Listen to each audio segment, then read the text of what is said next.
The gritty, gray concrete lobby of Firebrand Collective, a women's co-working space in Kansas City's industrial West Bottoms district.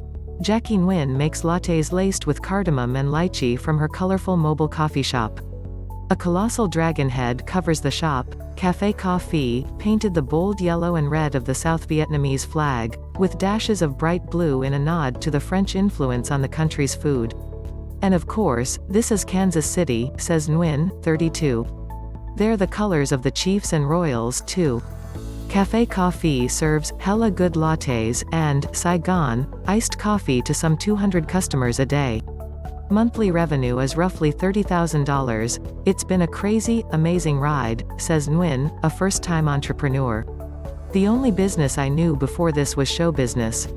A little over a year ago, Nguyen was an actress who had spent nearly 2 decades in musical theater. Before the pandemic, she made $90,000 a year on the touring production of Miss Saigon. On March 15, 2020, she performed in Fort Myers, Florida. The next day, the lights went out on Broadway. I didn't have a house, car or any significant savings, Nguyen says. She moved to Kansas City from Long Island City, Queens, investing $10,000 from her scant savings and an additional $13,000 from Kickstarter. It helps to have 4,000 Instagram followers. She's never going back to the Great White Way.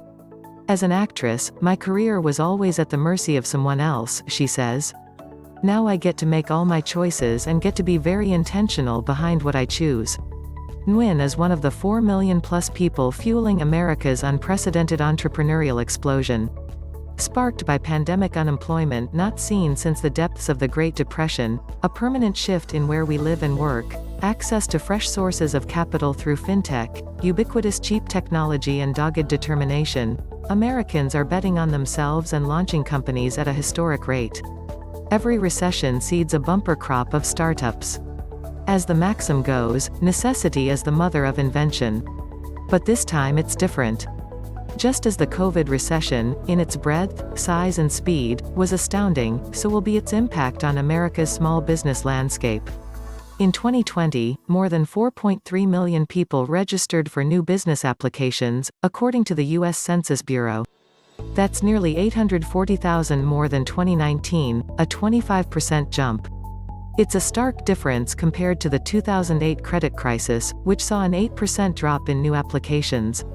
This makes you sit up and pay attention, says John Lettieri, co-founder and CEO of the Economic Innovation Group, a bipartisan think tank. It's not what many of us would have expected on the front end of this crisis. Up also are the number of new startups likely to hire employees.